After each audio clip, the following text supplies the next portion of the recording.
Okay. Samurai Sunday. So this is a little different. This is going to be about the Hakama and why the samurai wore it and why we wear it now. So the Hakama derived from China. The imperial courts people would wear something similar to this, and then Japan adopted it. So a lot of the aristocrats would wear Hakama, Shinto priests, eventually Shinto priestess, and maidens wear Hakama. Still to this day, they wear Hakama. So the samurai, when they finally got into power, they wanted a way to tell others their social status. So it's basically a social symbolic thing, show their status in the culture, in society. So they chose the Hakama because they looked at not the aristocrats but the Shinto priests and priestesses, how highly respected they were, and decided to adopt it from there. Now, with a bunch of people wearing Hakama, it was, well, how can we show our status? You know, what can we do different?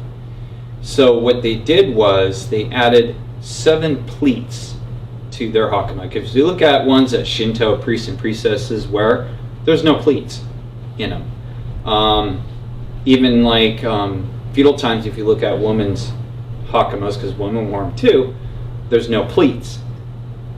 So, and still to this day, girls who graduate from like high school, they wear Hakama, but there's no pleats. So what they did was they added 7 pleats, and these are basically the pleats right here. You got 2 on the right, 3 on the left, and then on the back, each leg has 1. So the reason why they added the pleats has to do with the 7 virtues of Bushido. And I have a cheat sheet on this one. Now, different schools have their own order that they go into for the pleats. So just go, if you're in a Iaido class or whatever, just go off of what they say.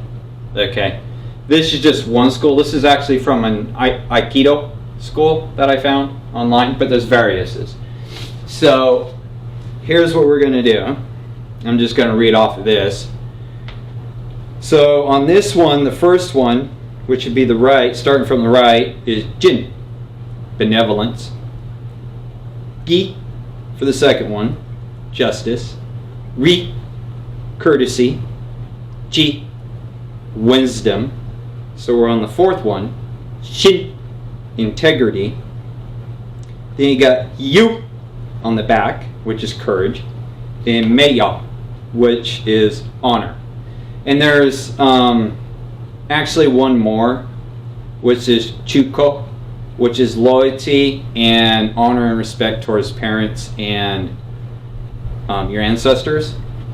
Some of Bushido have 2 meanings to it, so they added an 8th one in their Bushido deal, and some do that. They'll have 8 instead of 7. So why we wear it now is out of respect for the art. That's why we wear the Hakama and we wear the Dogi,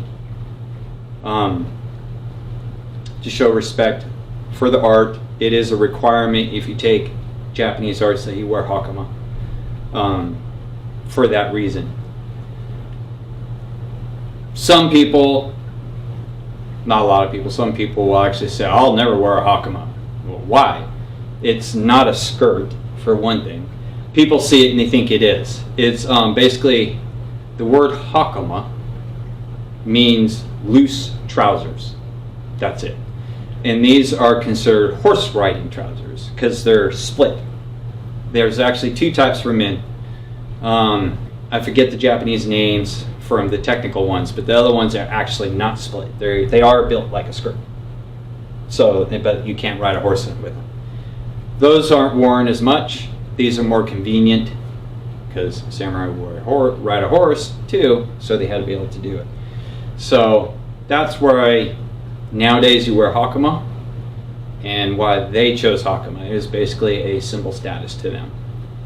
So everybody knew who they were. They were samurai. Even though the samurai were the only ones who could carry a katana during the time. But if you're indoors, you would carry tanto or wakizashi. So that way, if you just had those on you, because other people could own tanto and wakizashi, if you're in an inn or anywhere place to eat, all they could do is look at your pleats and see that you were samurai and not like an aristocrat or something.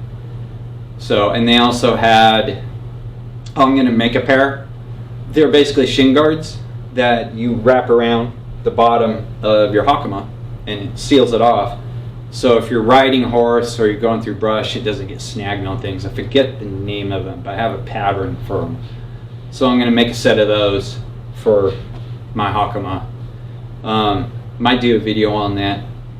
And then I might do some tooling in the leather and whatnot. Not sure. So, but that's the Samurai Sunday. And the Hakama is very, very easy to put on. Eventually we'll do a video on that, how the Hakama's put on, and how the obi belt. Anybody who's getting an obi belt, if you want to simplify it very, very easily, go over to Carl Ruger's YouTube page. He has a very, very simple way that he does it. That would help out anybody in the beginning if you're having a hard time learning the certain knots.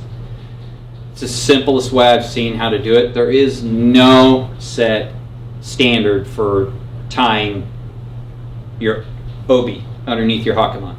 If you're wearing kimono, men's kimono, there is a certain way you have to tie it so it looks nice and presented because everybody can see it. But underneath the Hakama, there's 100 different ways. Some people say you should start from the left and wrap it. Some say you can start from the right and wrap it. There's no set standard on that neither. Where that originates from is North and South Japan. I believe it's the North. They start on the left side and wrap it, and the North starts, or the South starts on the left side and wraps it. I could have that reversed, but that's where that comes from. But really, general rule of thumb, there's no set thing. Unless you are taking an Ido class and they specifically tell you, then do it that way, what they tell you. Okay? So, I encourage anybody to go over and look at Carl's. Like I say, he's got a really easy thing to do it. Eventually, we'll do how I tie my obi and how Hakama's put on. And when Hakama's so easy to put on, it's not even funny. And it's actually, they're very comfortable. I do the kanji 10, which is this right here. It's basically like a cross, but that's the Japanese kanji for 10. And the only reason why I do it is because it looks nicer. A lot of people just take it and take the straps and just tuck them in on the sides. So, but that's all I got for you guys. That's why samurai wear Hakama, where Hakama actually comes from. And what Hakama means. Basically loose trousers. Funny thing is, kimono, which sounds fancy, kimono, literally means clothes. That's it. Because if you look at the Japanese clothing, it's very simple, very easy to make. That's what they needed, and so they continued to do that. So, but that's all I got for you guys today. Take it easy, and we'll see you on the next one.